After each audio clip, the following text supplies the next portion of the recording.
No me voy a amparar en ningún fuero y quiero ir a declarar ante la justicia. Esa es una frase del general Guido Manini Ríos, ex comandante en jefe del ejército, senador y líder del partido Cabildo Abierto. Una frase que sostuvo desde octubre del año pasado hasta anoche. El hoy legislador de Cabildo Abierto está acusado por el fiscal Morosoli por haber ocultado información delictiva que estaba expresada en las actas del Tribunal de Honor de José Nino Gavazo, donde justamente ese represor había confesado no solo haber torturado al tupamaro Roberto Gomenzoro, sino que también confesó haber tirado su cadáver al Río Negro. Sin embargo, para Manini Ríos no consideró que fuera pertinente frenar a ese Tribunal de Honor ante tan aberrantes y gravísimas confesiones de delito, ni tampoco decidió denunciarlo, que es lo que establece la legislación, sino que por el contrario le ordenó al Tribunal de Honor que siguiera procediendo de forma natural.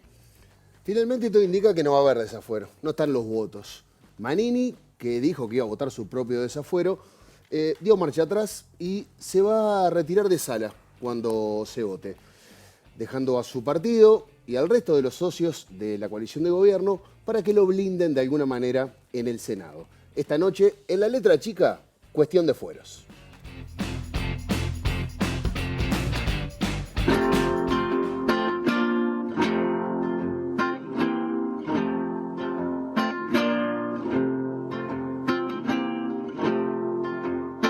El 24 de septiembre de 2019 se publicó el dictamen del fiscal Rodrigo Morosoli, quien concluyó que Guido Manini Ríos incurrió en un delito de omisión. Esto por no haber presentado una denuncia penal al enterarse de las confesiones de José Gavazo ante el Tribunal de Honor Militar, en donde reconoció que había tirado al Río Negro en 1973 el cadáver del militante tupamaro Roberto Gomenzoro. Tras conocido el dictamen, Manini Ríos dijo que el fiscal Morosoli estaba mandatado para imputarle un delito. Por supuesto que el fiscal estará mandatado para hacer lo que está haciendo. Yo no voy a entrar en esa polémica, no quiero hablar del tema. El 3 de octubre, Manini fue citado a declarar. Sí, bueno, pero lo que pasa es que ya el año pasado Luz había dicho directamente que había como marcado este camino, ¿no? ¿Qué es lo que debería hacer el general Manini? Cuando lo citen, el general Manini tiene que esgrimir la Constitución. Y con eso el proceso se detiene, va a la Suprema Corte de Justicia. Eso va a llevar el tiempo que la Suprema Corte de Justicia le dé para resolverlo. Cuando lo resuelva, el general Manini va a ser senador, va a tener la inmunidad de arresto, o sea que si el proceso sigue, el Parlamento le tiene que votar el desafuero. Y estamos hablando de algo casi imposible que suceda. El 1 de noviembre de 2019, el fiscal Morosoli pidió ante la jueza penal Graciela Vargas que fueran levantados los fueros parlamentarios de Guido Manini Ríos, quien para esta fecha ya había sido electo senador de la República. En reiteradas ocasiones, Manini dijo que no se amparará en sus fueros parlamentarios. Y por las dudas, a los tergiversadores, a los que mienten una y otra vez, les decimos claramente que no nos vamos a amparar en ningún fuero de ningún tipo. Yo quiero que se levanten los fueros porque quiero que quede bien claro ante la justicia la realidad de todo esto que se urdió desde el primer día que empezamos a transitar en política. Yo voy a plantear que se vote el desafuero y yo voy a votar. La defensa ya tiene instrucciones de plantear desde el primer momento que no me voy a amparar en fuero alguno. Soy su soldado, mi general. No sé qué hacer con mi tiempo libre para matar esa libertad. No puedo hallar cuál es el calibre. General, mi general, las pesadillas me están matando. General, mi general, escucho niños que están llorando. ¿Cuánto influye que Cabildo integre la coalición? A mí, absolutamente nada. Si hiciéramos eso, seríamos unos inmorales. Sobre una desaparición forzada, Manini ocultó información durante más de un año, es lo que dice Fiscalía. Si tiene pruebas de que no fue así, que las presente a la justicia. Además, en coherencia con lo que dijo en la campaña electoral. Ahora, el Partido Nacional, que se vea obligado a sumarse a esta estrategia de cabildo abierto a mí me parece inconcebible, ¿no? Es un problema que no la merece el pueblo blanco, no tiene por qué pagar ese precio tan alto. La clave 2 que hay que tener en cuenta para entender todo este escenario tiene que ver con la postura de Manini. ¿Va a cambiar su postura en estas horas? Y yo le pregunto, ¿usted no tiene otro tema para hablar que el desafuero? Estamos acá en Melo con la gente, recorriendo el país, ustedes ven la euforia, la alegría de la gente, todo el tema es el desafuero. Ustedes esperen lo que consideramos importante esperen la resolución que vamos a adoptar nosotros. Y ayer emitió un video de cerca de 5 minutos donde ahí dice algo que veíamos venir, ¿no? También, sí. Algo que iba y venía, pero bueno, finalmente decide retirarse de sala. Dije que no me ampararía en los fueros en caso de ser elegido legislador, pero hoy las circunstancias han cambiado. He decidido actuar de acuerdo a lo establecido en el artículo 121 del reglamento del Senado, que establece que no puedo ser juez y parte en la definición de este asunto. Yo espero que el Senado tenga la dignidad de dar un mensaje claro. Bueno, esto se terminó. Si no hay voluntad de negociar, si no hay voluntad de nada, bueno, la responsabilidad del Partido Nacional está bravo. Los 3 votitos de Cabildo Abierto definen el presupuesto. Acaba de terminar, como escuchaban, de sesionar la Comisión de Constitución y Legislación. Se postergó el tema para más adelante. Minutos antes se había reunido la bancada de senadores del Partido Nacional. Definieron una postura, no van a votar el desafuero, no encuentran mérito para votarlo. Y la posición unánime es que el Partido Nacional no hace lugar al pedido de desafuero. Ya no resisto, mi general, no soy tan fuerte como creía. Lea esta carta, mi general, nunca pensé que la escribiría. General, mi general, perdóneme, pero lo abandono. General, mi general, perdóneme, yo no me perdono. Buenas noches, bienvenidos a La Letra Chica, a las 9:07 de la noche, a las 21:07. Estamos recibiendo a nuestro columnista Daniel Chaschetti. Buenas noches, Daniel, gracias por venir. Muy contento de estar acá. Bueno, me alegra mucho.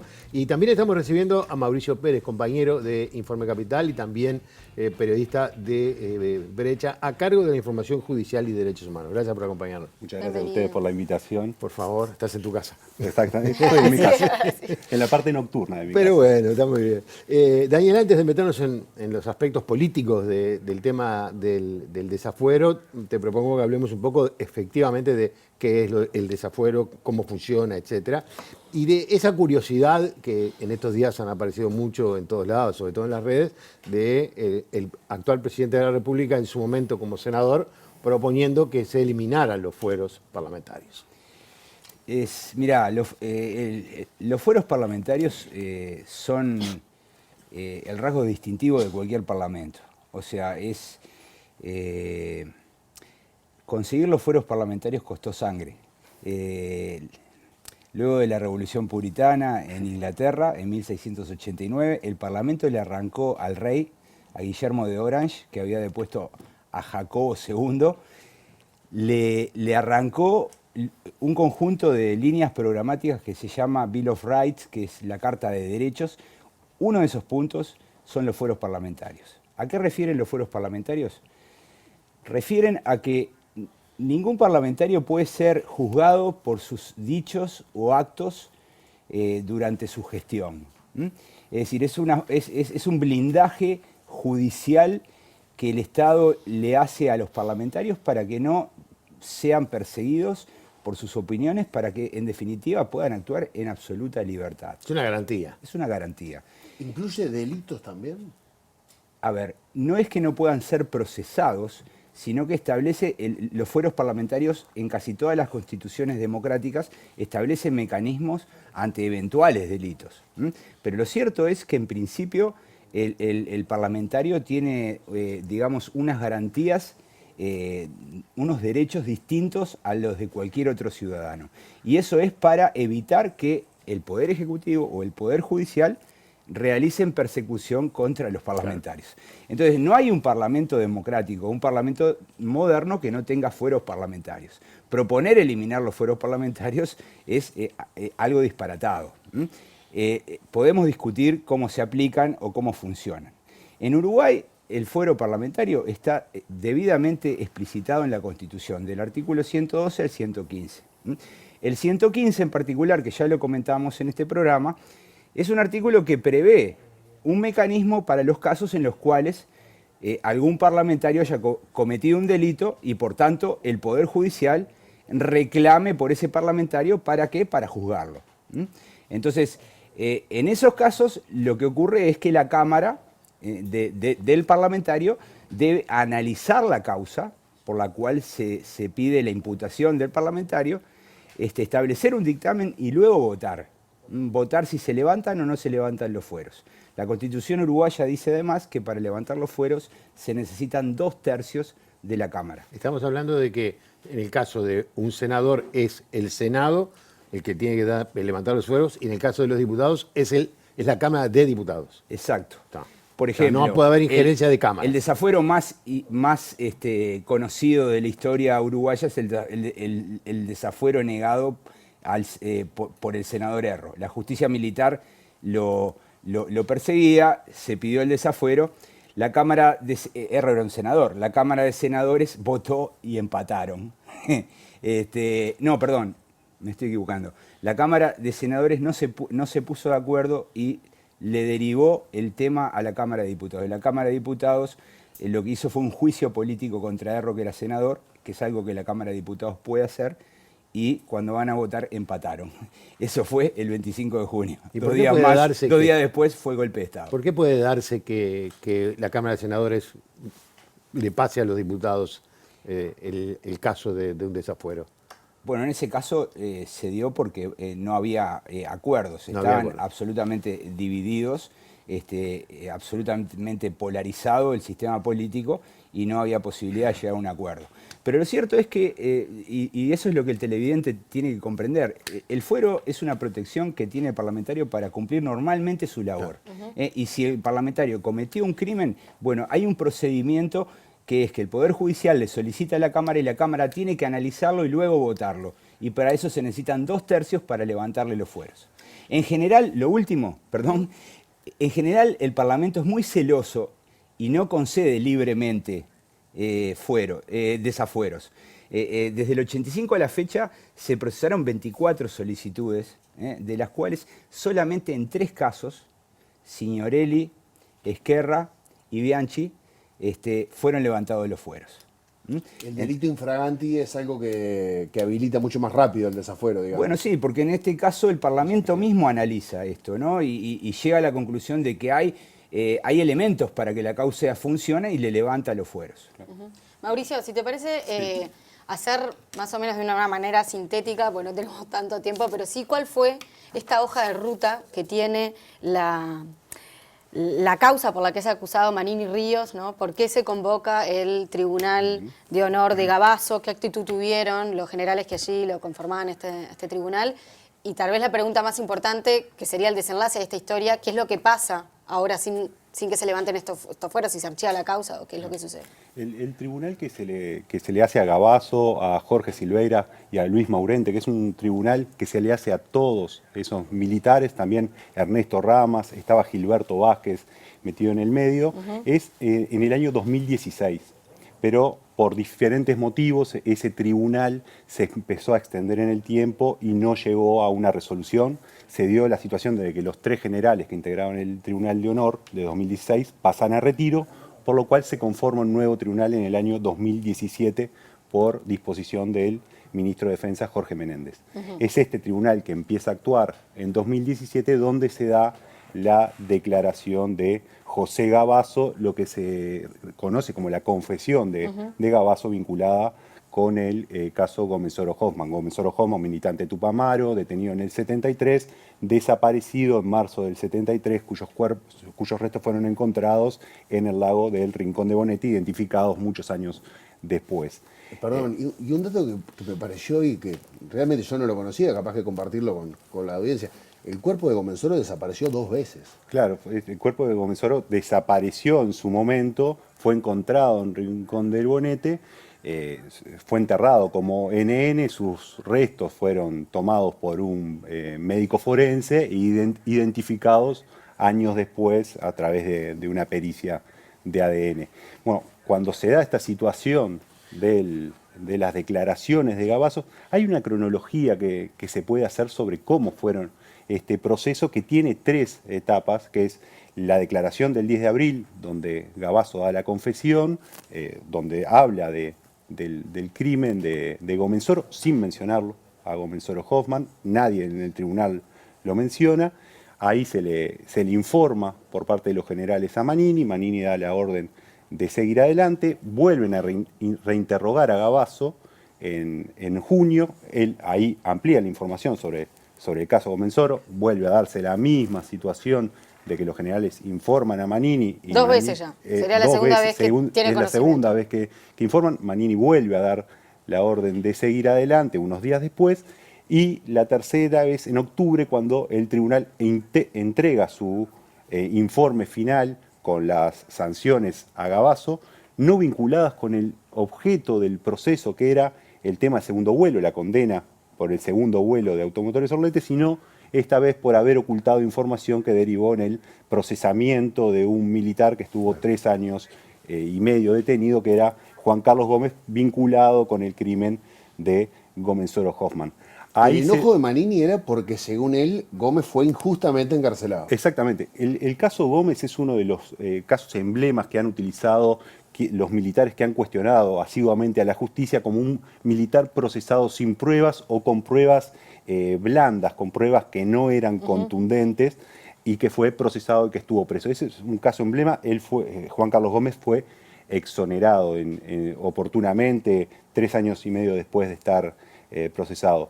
Lo que se da con toda esta situación es que cronológicamente se llega a una situación en la cual Manini Ríos informa el 14 de febrero, entrega el resultado final del informe al Ministerio de Defensa con las sanciones correspondientes para Gavazo y Silveira y la exoneración de Maurente, en entendido que no habían cometido delitos militares.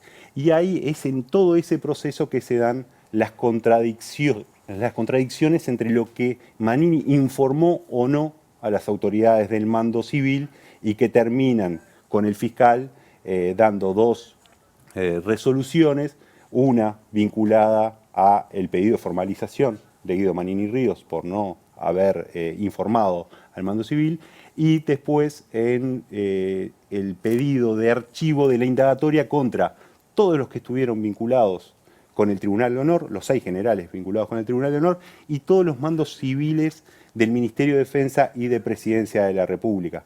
El fiscal lo que hace, después de una larga instrucción, el fiscal Morosoli, de casi 4 meses, es definir.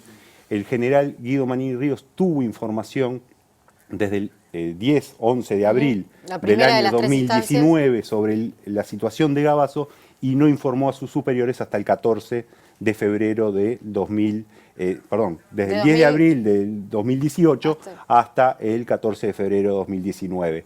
En ese sentido, lo que dice el fiscal al imputar a Manini es: Manini fue el único que, en forma consciente y voluntaria, ocultó información a sus superiores y no permitió la denuncia judicial. En el caso del resto de los investigados, de las personas que comparecieron, el fiscal da por buena las versiones que dieron ante la justicia de por qué en esos 45 días que pasan entre el 14 de febrero y el 1 de abril no se presentó la denuncia penal. Hay varias versiones de toma del expresidente Tabaré Vázquez, de la gente que estuvo en la cercanía y en los hombres de confianza de Menéndez, Juan Delgado, que era el director de Derechos Humanos, Daniel Montiel, que era el subsecretario de Defensa, funcionarios de Jurídica del Ministerio de Defensa y también de Presidencia. Da por buenas la versión de por qué no se presentó la denuncia penal en ese plazo, y diciendo que Manini fue el único que tuvo responsabilidad en no hacerlo en forma voluntaria. pero el fiscal se basa también en muchas contradicciones que incurren Manini con los generales. Bueno, hay una que es notoria, que es, Manini dice que charló con los generales, que fue una decisión en conjunto, cuando todo el mundo sabe que no funciona así la cuestión. El tema ahí es que los generales aplican el artículo 77, por lo menos dicen que aplican el artículo 77, y Manini lo confirma, que ellos le avisan de la situación de las declaraciones de Gavazo. A la miércoles esto es grave, dice Fajardo en un momento de la declaración en Fiscalía, como cuando recibe el testimonio de Gavazo, cuando se dan cuenta de lo que había dicho Gavazo. Todos dan por válido que esa información existió, de los generales a Manini. No hay registro en el expediente de que eso haya sido así. Entonces, el fiscal dice, en una estructura tan vertical como el ejército, es raro que no esté registrado esos pasos, pero el informe de los generales a Manini es confirmado por las dos partes, por lo cual se toma como por válido.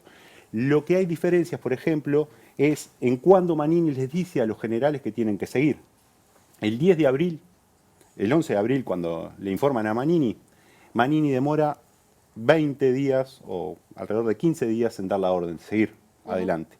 En el testimonio de Manini ante Fiscalía, por ejemplo, él dice que la orden la dio al otro día, en una reunión que había en el Club Naval, donde él dice que le informó al ministro Menéndez, el ministro Menéndez les dijo que era la orden, y que en ese momento mismo, en esa reunión, un día después de haberse notificado, les dijo a Fajardo, presidente del Tribunal de Honor, que siguiera adelante con la investigación. Fajardo dice que le dijeron 15 días después de que siguiera adelante con la investigación. Es decir, hay pequeñas contradicciones que se van dando y en la que lo que dice el fiscal Morosoli, lo que da a entender el fiscal Morosoli, es que el argumento exculpatorio que utiliza Manini no puede ser ratificado por ningún argumento. Manini en todo momento dice que él hablaba de esta situación con el ministro Menéndez y que lo hacía a solas con Menéndez, en conversaciones mano a mano, lo dice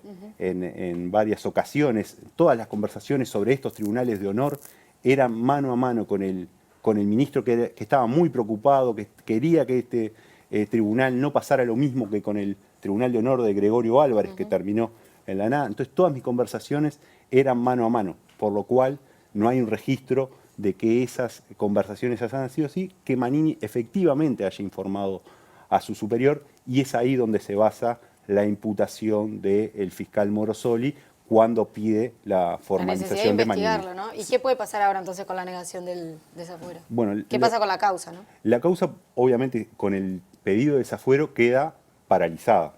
Es decir, no se puede avanzar en la indagatoria, más teniendo en cuenta que Manini era el único imputado en esta indagatoria. En caso que hubiera otras personas, se podría avanzar en otras personas, pero todo lo que es mandos civiles y mandos militares, que es excluido por Manini, ya está archivado, ya está ratificado el archivo por un juez, por lo cual esa parte no se puede investigar. En esta causa queda stand-by, queda momentáneamente paralizada, a la espera de que Manini cumpla con su periodo legislativo y pierda sus fueros parlamentarios. Lo que se va a dar en su momento va a ser una discusión si esto que sucedió hasta ahora implica una interrupción de la prescripción o una suspensión de la prescripción. Eso no está resuelto. ¿Cuántos años es la prescripción? Y la prescripción del delito que está imputado sería en alrededor del 2023, más o menos en los meses. Sería en 2023. El problema de la interrupción a la suspensión es si el pedido de la acusación de fiscal y el pedido de desafuero interrumpe la prescripción, hasta que Manini termine sus fueros parlamentarios puede ser juzgado. En caso de que sea suspensión, cuando él abandone los fueros, empieza a correr nuevamente el plazo de prescripción y puede ser que alguien no lo acuse en un futuro sobre este delito. Les hago una cortita a los dos que antes de irnos a la tanda, que tiene que ver con estrategia. Todo el mundo habla de estrategia, sobre todo estamos hablando de militares.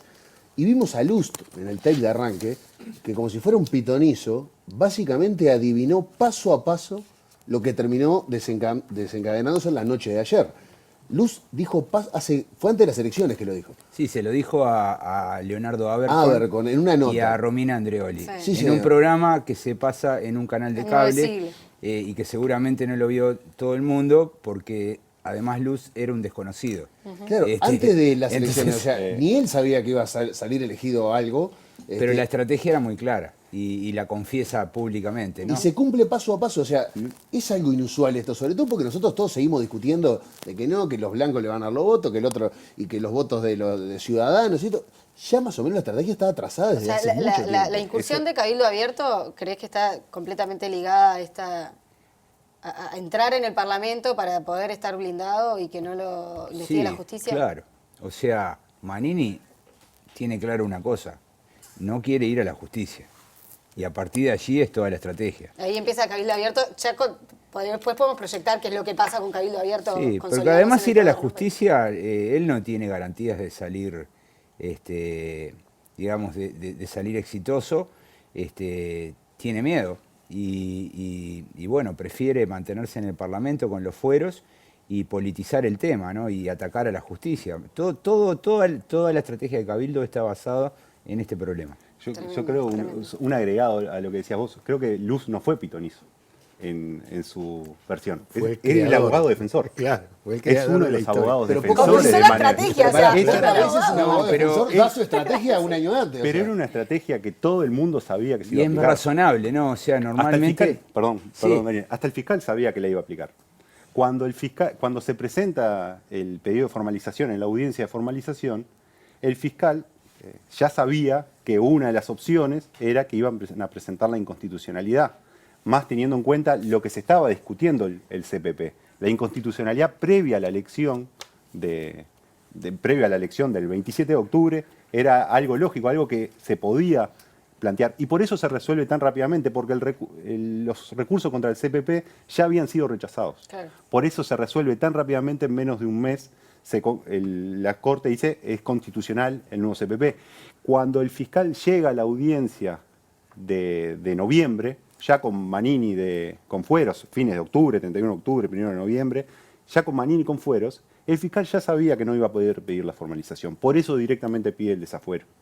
Hay una versión que dice que el nuevo CPP es un juego como el ajedrez, que es un juego de estrategia, donde las partes van moviendo sus fichas intentando adelantarse a lo que va a hacer el otro, el rival, en este caso el fiscal contra la defensa. El fiscal tenía dos opciones ese día. Insistía con la formalización, donde le iban, de alguna forma, el tema del desafuero iba a saltar sobre la mesa, el hecho de que Manini tenía fueros, por lo cual lo máximo que podía llegar era terminar apelando e irse a una discusión en tribunales de apelaciones sobre el tema del fuero o no fuero de Manini, si estaba antes o después de que la Corte Electoral lo promulgara como senador, o pedía el desafuero de entrada, que fue lo que hizo. Pidió el desafuero, se ahorró todo un debate jurídico y mandó la situación a que se resuelva en esta legislatura. En ese juego de estrategias, la defensa utilizó su estrategia, trancar, llegar hasta que Manini tuviera los fueros parlamentarios y después ver qué pasaba, y el fiscal pidió el desafuero de entrada el día que pudo sentar a Manini en una silla del juzgado para pedir su formalización. Entonces, en ese juego de estrategias es lo que se va a definir en el futuro, y es en ese juego de estrategias que se va a dar cuando Manini pierda sus fueros parlamentarios. Si los pierde. Muy bien, Mauricio, muchísimas gracias por habernos acompañado. Daniel, contigo volvemos en un instante nada más. Permítame simplemente contarles una breve historia. 8 de septiembre, hoy es el Día del Periodista Internacional. El día fue designado en homenaje a Julius Fučík, un periodista checo que fue asesinado por los nazis después de haber pasado un largo tiempo en la cárcel. Lo interesante de la historia es que Fučík fue escribiendo en unas hojas la historia de esa cárcel, la tortura y cómo él se esforzaba por tener su cabeza despierta para tratar de no traicionar. Eso después salió de la cárcel y transformó en un libro que se llama Reportaje al pie del patíbulo. Eran fascistas, ¿no? Y en estas circunstancias en las que uno vive, cuando estamos hablando de estos temas, uno se acuerda de aquella frase de Brecht en Arturo Uy, ¿no? La perra que lo parió todavía está en celo. Y lamentablemente parece que ha parido nuevamente. Enseguida volvemos.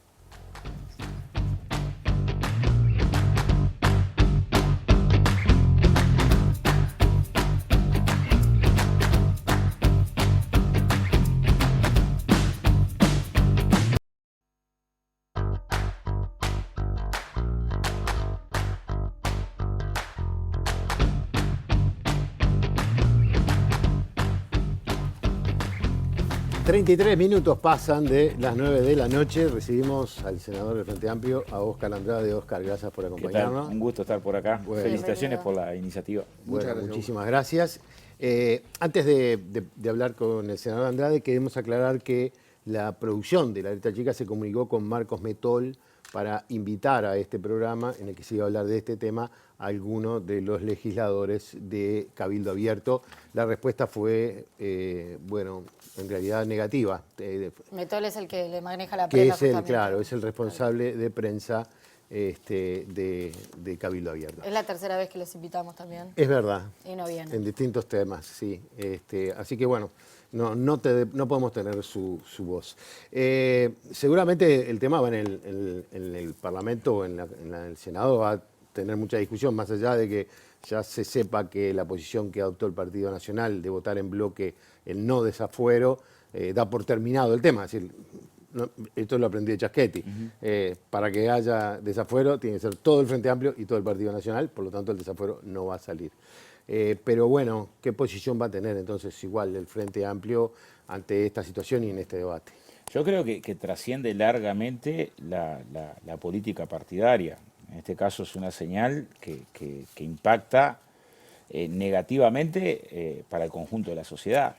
O sea, uno tiene que pasar en blanco y decir, bueno, hay una investigación que desarrolla Fiscalía imputa a una persona por un delito grave, que es ocultar información sobre crímenes de lesa humanidad, ocultar en reiteración real información sobre crímenes de lesa humanidad, presenta pruebas que son categóricas, o sea, en este caso no es que la denuncia viene de algún militante de la izquierda radical, quienes prestan testimonio acerca de haber informado a Manini desde abril del 2018, son 3 generales integrantes del Tribunal de Honor.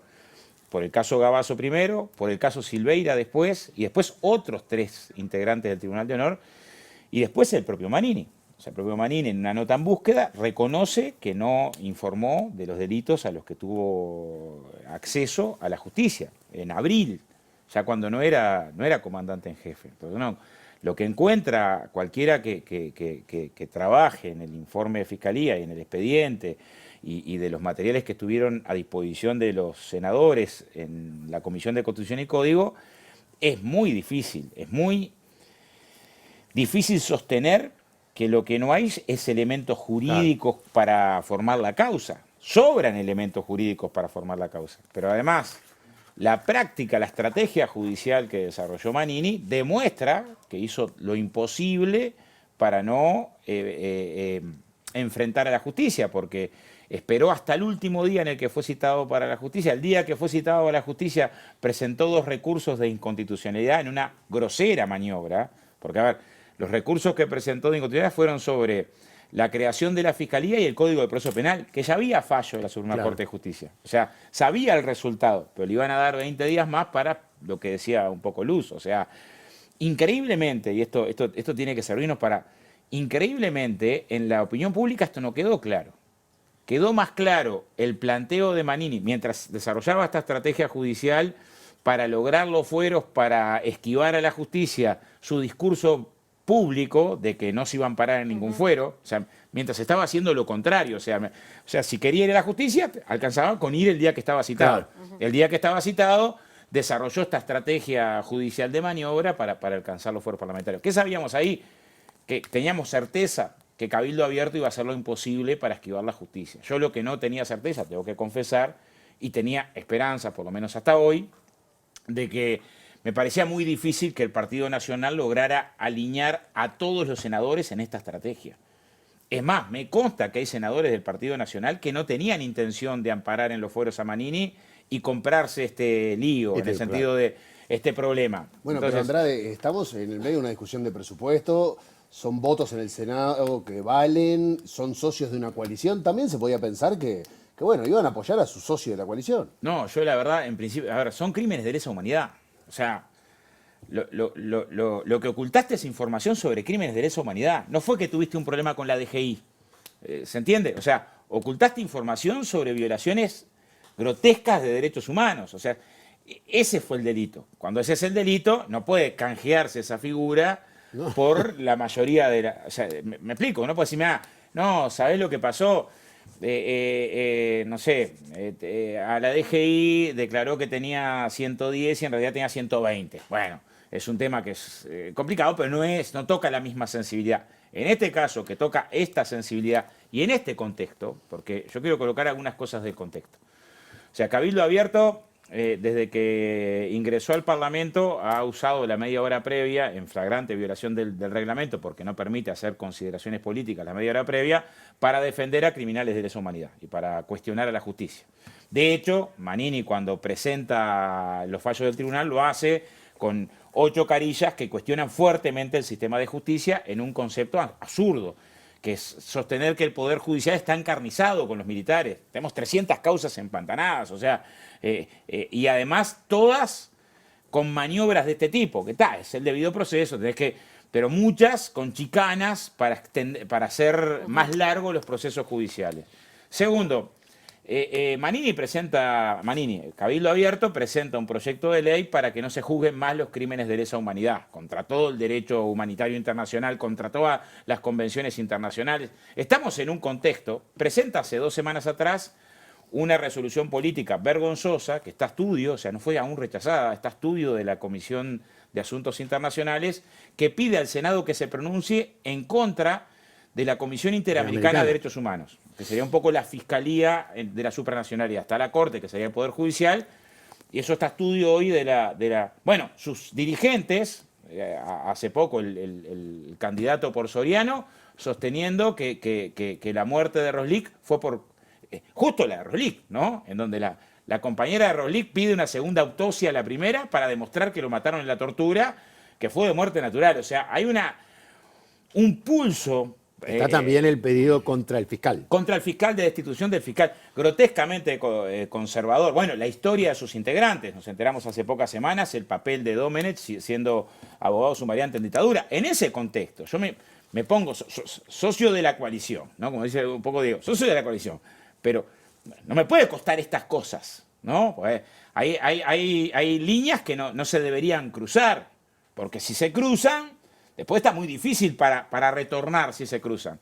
Entonces yo sinceramente esperaba que hubiera espacio para que el Partido Nacional no pagara un precio tan alto, el Partido Nacional, todo, porque en definitiva al final del día la responsabilidad política del desafuero... Pero tú igual, de todas maneras entendés que si pierde estos 3 votos de Cabildo Abierto para aprobar el presupuesto, la coalición pierde gobernabilidad. Sí, yo me pongo... hay una perspectiva que es ética. O sea, si le dice yo... Yo lo que digo es, colocado en esa circunstancia, me decís, yo estoy en el gobierno y tengo una mayoría parlamentaria y el costo de la mayoría parlamentaria es trancar que la justicia pueda laudar en un tema que está vinculado a los derechos humanos, al pasado reciente y a ocultar crímenes atroces.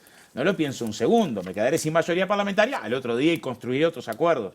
Intentaré construir otros consensos, ¿no? Porque en la posibilidad de votar un inciso del presupuesto no me va la vida. En esto sí te va la vida. ¿Tú considerás que si no hubiese coincidido con la votación del presupuesto, el Partido Nacional hubiese votado los desafueros? Yo lo que estoy diciendo es que parece claro que el elemento central que está atrás de esta decisión es mantener la mayoría, mantener la coalición. Sí, eso está claro. El presupuesto y mantener la coalición, ¿no?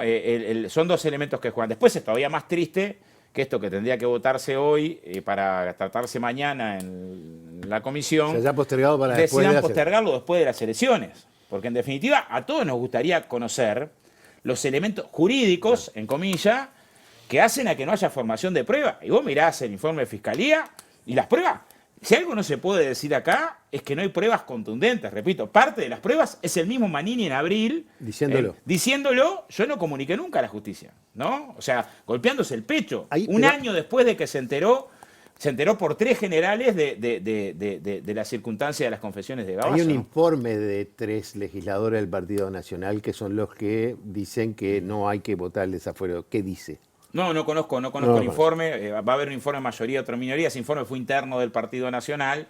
Yo, me parece notorio que lo que hay es una determinación política que privilegia el mantener la mayoría parlamentaria de la coalición, lo que es muy triste, no solamente en este caso, pero en los demás casos.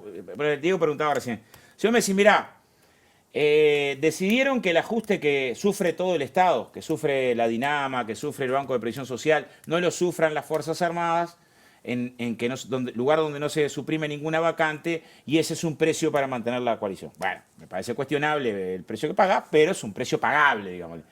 Subir los generales, el ampliar los la cantidad de generales y coroneles, bueno, la verdad me parece una señal muy negativa cuando congelas el presupuesto de la universidad, pero es una concesión que no es de principio, es un criterio político. Estoy en contra de ese criterio político. Ahora, esto no, o sea, esto juega en otra cancha en términos de la valoración política y creo que es un día triste, ¿no? Nadie se puede alegrar. En realidad, la señal que se da en términos políticos, en términos históricos, de mucho retroceso. De mucho retroceso. Y bueno, en realidad yo esperaba una resolución diferente y que la presión, en este caso, que me parece que es indudable, que desarrolló Cabildo Abierto con una estrategia sí clara, lo de Cabildo fue claro desde el principio. Ahora, venís nombrando la palabra estrategia, todos vienen nombrando la palabra estrategia. Mucha gente dice, están sobreestimando, capaz muchas de estas cosas. Hay gente que le cuesta creer que haya una inteligencia trabajando desde que estamos en democracia hasta ahora, que siguiera trabajando esta inteligencia. Ahí donde está sentado vos estuvo Bayardi, también estuvo Fabiana Larrola, responsable del equipo de investigación histórica, y los dos afirmaron que lo que pasó con las actas de honor del Tribunal de Honor de Gilberto Vázquez es una estrategia de inteligencia militar para dar un argumento más a Manini con los tribunales y las actas de Gavazo. ¿Vos opinás lo mismo? No sé, yo lo que digo es que hay cosas que sabemos. O sea, que en democracia hubo espionaje a los militantes sociales, sabemos. Tenemos archivos y sabemos. Por lo menos hasta el 2005. O sea, hay circunstancias que no son suposiciones, que hay pruebas concretas. De hecho, el haber encontrado archivos que, bueno, sabemos que parte de ese espionaje estaban al servicio de embajada norteamericana, o sea, militares que trabajaban haciendo espionajes a sindicatos, partidos políticos y demás, hasta el año 2005, o sea, hasta anteayer. O sea, hay cosas de prácticas que sabemos. Yo creo que si bien hoy jurídicamente está superada la doctrina de seguridad nacional que parió todo esto en los 60, o sea, que fue el enfoque que predominó en todas las Fuerzas Armadas durante un tiempo muy fuerte en toda América Latina, ese enfoque está superado desde el punto de vista jurídico, o sea, jurídicamente ya no es más la forma, la defensa se organiza de otra manera, pero que hay resabios muy importantes es indiscutible. Ahora, de hecho, nos enteramos, fíjate, cuando nos enteramos de los fallos del Tribunal de Honor, nos enteramos que los tribunales entendían que no faltaba al honor la actuación de integrantes de su cuerpo que habían cometido delitos atroces y cuestionaban a la justicia. Y estamos hablando de toda la alta jerarquía. Después, sobre lo del 2006, es evidente que alguien tuvo acceso a esa información a la que no tenían los demás. Eso que se investigue, pero yo sí pongo de un lado, decir, bueno, los mandos militares que durante mucho tiempo ocultaron información o tiraron carne podrida, porque fue las dos cosas que hicieron, ocultaron información en un pacto de omertá interno o tiraron carne podrida. Y Azucena Berruti, que era la ministra de Defensa de esa época, que en tiempos de dictadura salía a defender presos políticos, en principio tengo claro a quién creer. Es evidente que esas declaraciones del Tribunal de Honor se le escaparon a todos. Se le escapó al gobierno, se le escapó a la justicia, se le escapó a la prensa. O sea, nadie fue a buscar ahí, ¿no? Nadie fue a buscar ahí. Pero también nadie fue a buscar ahí porque estuvo cerradita la parte que podía aportar algo nuevo. Y se abrió ahora de gusto, a propósito. Yo lo que digo es, no, se abrió ahora, entre otras cosas, porque yo creo que desencadenó las confesiones en los primeros tribunales que salgamos a buscar los demás. Por ejemplo, hay que buscar la segunda confesión de Gilberto Vázquez en el segundo tribunal, que es el que lo absuelve. O sea, hubo, ¿no? Ahora, que en realidad encontrar información de quién la tiene, porque todo ejército victorioso en el mundo no es que queda victorioso y prende fuego la información. De quién la tiene ha sido tortuoso. La actitud de Azucena Berruti de encontrar los archivos después desclasificados de inteligencia, los archivos después llamados Berruti, y los secretos del FUSNA, es buena parte de la documentación que cuenta la Fiscalía Especializada de Crímenes de Lesa Humanidad para avanzar en los procesos hoy. O sea, también fueron esas medidas las que permitieron que la justicia avanzara, que antes de que se tomaran la justicia no había podido avanzar también porque no había voluntad política del Poder Ejecutivo de separar de la ley de caducidad casos como se empezó a separar a partir de 2005. ¿Y cómo percibís vos la gestión de la izquierda? Porque son 15 años de izquierda con respecto a 3 mandatos diferentes frente al poder militar. Se hizo lo que se pudo. No, hay cosas que tendríamos que haber hecho antes. Yo en realidad miro los 15 años de la izquierda habiendo estado los 15 años no en el gobierno, sino en la militancia social. La mayoría, por lo menos 14 de los 15. pero claramente uno piensa, la Fiscalía Especializada de Crímenes de Lesa Humanidad, claramente desde el punto de vista institucional fue un avance, permitió concentrar en la investigación del Ministerio Público, pues esa es una herramienta que hubiera sido más potente poder contarla antes, también en la administración de la justicia. Después hubo fallos internacionales que ayudaron mucho. El caso de Hellman fue un parteaguas en términos de avanzar en la búsqueda de memoria, verdad, justicia y nunca más. Y después lo que yo sí creo, que es donde está el fallo principal de la izquierda, es en una reforma de las Fuerzas Armadas que las democraticen. Porque después de 15 años de gobierno de izquierda, lo que sí quedó constatado en la apreciación de los tribunales es que teníamos todos los mandos generales diciendo el problema no son estos que están condenados, sino la justicia que los condena de manera obsesiva. Ahí creo que tenemos Claro, también es cierto, los especialistas en tema de defensa dicen, bueno, hasta antes de la dictadura tenías unas Fuerzas Armadas con una composición plural. De hecho, hubo decenas de mandos militares que fueron destituidos, presos, por simpatía con la izquierda o el Frente Amplio.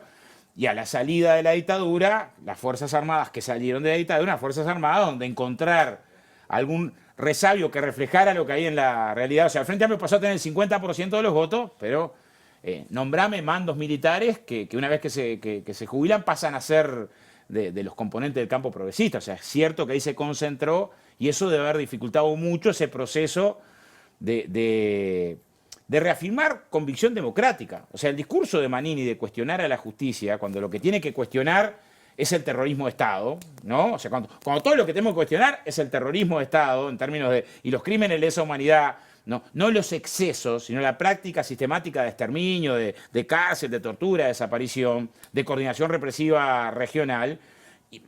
Es el discurso de buena parte o la percepción subyacente en buena parte de los mandos y de la fuerza y del cuerpo. Y eso quedó también claro en los últimos 2 o 3 años. Por eso esta decisión tiene que ver, en este contexto además esta decisión, o sea, la decisión del desafuero tendría que ser votada fundamentalmente por lo que es. Es decir, bueno, hay causa para la formación de prueba con el caso de Manini. Pero además en este contexto es doblemente negativo lo que los senadores del Partido Nacional resolvieron hoy. Yo realmente me entristece, ¿no? No es que me alegra por el rédito. Me hubiera alegrado decir, bueno, qué buena, como me alegra lo de Ciudadanos. Me parece una actitud a resaltar la de los senadores de Ciudadanos que reafirman hoy que van en el Senado votar para que se levanten los fueros. O sea, haber 15 senadores de 31 a favor de que la justicia no se le obstaculice el camino, ¿no? Para terminar, se habla mucho siempre, viste, del relato de la grieta. ¿Esto aumenta la grieta, la actitud, o sea, lo que tú definís como una falta ética del Partido Nacional? ¿Aumenta esa grieta o cómo se recompone esa fortaleza democrática que debería existir más allá de oposición y gobierno, de gobierno y oposición? Yo creo que este tema trasciende gobierno-oposición. Y yo conozco un montón de gente que es votante de los partidos tradicionales, votante blanca de toda la vida, que no suscribe 1 milímetro esta decisión. Capaz que sigue siendo votante blanca, eso no es siquiera el problema principal, que vota.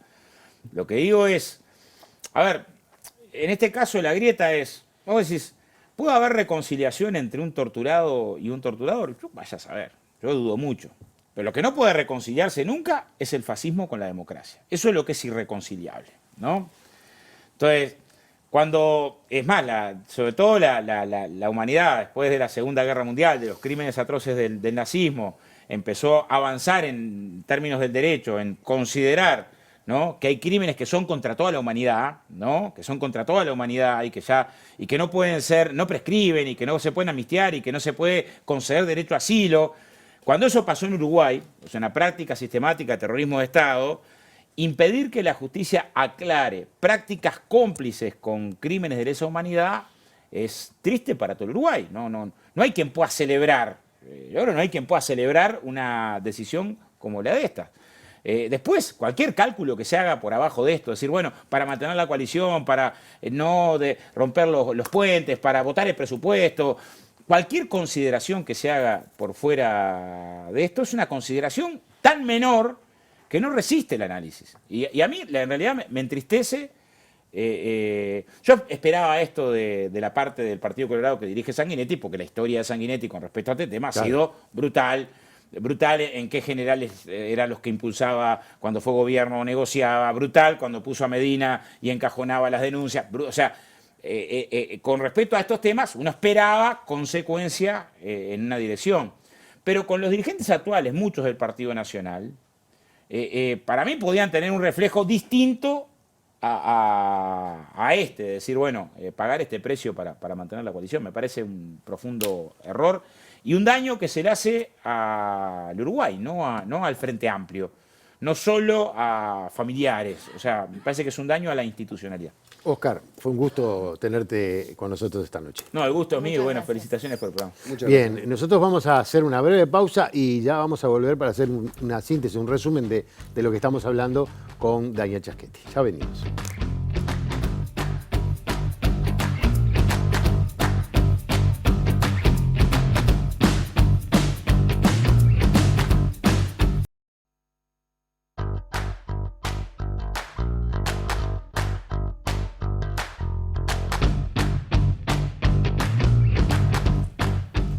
Cuatro minutos faltan para las 10 de la noche, seguimos en La Letra Chica y ahora estamos con Daniel Chaschetti nuevamente. Bueno, después de haber escuchado al senador Andrada, después de la información anterior, también queda una cosa acá. Bueno, ¿quién gana o quién pierde? ¿Hay ganadores, hay perdedores? ¿Alguien gana, alguien pierde? Manini claramente bueno, los militares salió ganador, ¿no? Ganan siempre los militares, ¿no? Mira, yo pienso que Manini salió perdedor. A ver. ¿Sí? Y te voy a explicar por qué. El óptimo... Claro, vos decís que salió ganador porque no va a ir a la justicia. No va a ir a la justicia. Sí, yo qué sé, por lo menos durante 5 años va a estar en el Parlamento. El tema tranquilo. es el costo que tiene eso, ¿no? El óptimo de Manini era que blancos y colorados le votaran el rechazo a la solicitud de desafuero y él quedar públicamente diciendo... Yo me quería votar. Yo quería ir, pero ellos no me dejan ir y estoy preso de la Cámara. Y eso que era el óptimo no se dio porque el Partido Nacional sacó cuentas y dijo, no podemos cargar con todo el costo de nosotros. Vamos a repartir el costo político. Exacto. ¿No? Entonces lo que se produce es una distribución de costos. Yo creo que la jugada la hace el presidente cuando reúne a la bancada de senadores y le dicen, bueno, no hay urgencia por resolver esto, vamos a tratar de que la coalición vote unida y lo trataremos después del presupuesto. Eso significa fines de diciembre. Entonces, en esas circunstancias, Manini se vio perdido, porque está todo el tiempo este tema sobre la mesa. Claro. Él se enojó el otro día y dijo, de lo único que hablan ustedes es del Exacto, desafuero. Porque a nosotros nos parece un hecho relevante y toda la prensa se está ocupando de él, pero para Cabildo Abierto y para Manini, el problema es cómo se está ocupando la prensa de ellos. Es todo el tiempo hablando de que la justicia lo está acusando, de que el Parlamento no se pone de acuerdo, de que él dijo una cosa.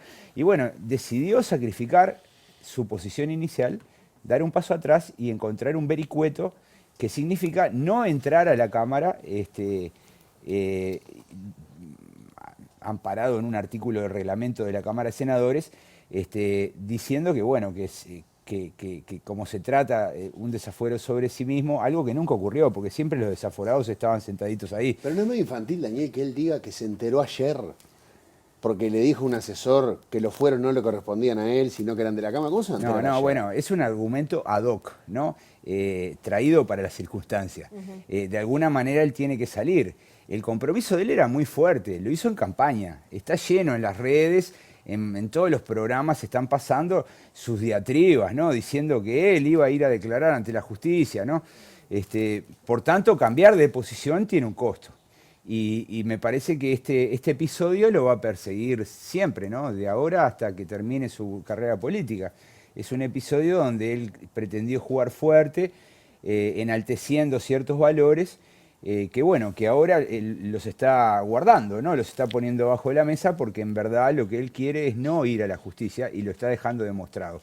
Yo digo que el presidente en cierto modo ganó porque logra distribuir los costos, me parece que fue una buena jugada, pero igualmente va a haber costos, ¿no? Porque en cierto modo, bueno, creo que una parte de la población estaba esperando que esto se aclarara en la justicia, ¿no? Es decir, no es un hecho menor. Es la complicidad, ¿no? O sea, Y bueno, sí, la complicidad y el encubrimiento, ¿no? Porque es un costo del si peor en un de tribunal los costos, Gavazo confiesa que hizo desaparecer a Gomenzoro, él debería haberlo comunicado. Y bueno, no lo hizo, se tardó y bueno, es lógico que eso tenga algún tipo de castigo, ¿no? ¿Estás de acuerdo con el senador Andrade que se cruzó una línea ética que no se tendría que haber cruzado en el Parlamento? Es difícil Más aún- de evaluar en esos términos porque en realidad no todos los partidos políticos tienen la misma visión sobre el problema de los derechos humanos y el compromiso, ¿no? Yo creo que bueno, para el Partido Nacional puede ser un problema, porque el Partido Nacional tiene muertos, tiene asesinados, ¿no? La madre de Heber, Gutiérrez Ruiz. Tiene perseguidos, como Wilson, gente presa, ¿no? Entonces, el Partido Nacional sufrió realmente y bueno, cruzar esta línea capaz que tiene un costo. Pero no sabemos decirlo a priori, No, ¿no? incluso un gobierno que se jacta mucho de la transparencia, ¿no? Toda esta lógica de las auditorías, de investigar, y ahora que hay que investigar, probablemente uno de los temas que son más transversales a toda la sociedad uruguaya, termina blindando al militar. Es impresionante. Sí. Esto no termina acá, porque bueno, dado que se pospuso la consideración, todavía falta conocer los informes de los 3 senadores blancos, Graciela Bianchi, Carmen Aciaín y Carlos Daniel Cami. Vamos a ver cuáles son los argumentos que los senadores expusieron. Eso también va a adquirir estado público y se va a discutir si en verdad tienen un asidero jurídico o si son meras consideraciones políticas. Yo creo que por detrás de la estrategia del Partido Nacional está el deseo, como se dijo en el bloque anterior, de mantener la coalición. Y de, obviamente, no solamente pasar el presupuesto, sino que pasar muchas leyes más el año próximo. Pero si esta votación de los fueros no hubiese coincidido con la del presupuesto, ¿te parece que el Partido Nacional le hubiese quitado los fueros a Manini o no? No, creo que no. Creo que en realidad el Partido Nacional va a cuidar mucho esta coalición, porque es un partido muy débil, muy chico. Tiene solo el 30% de las bancas.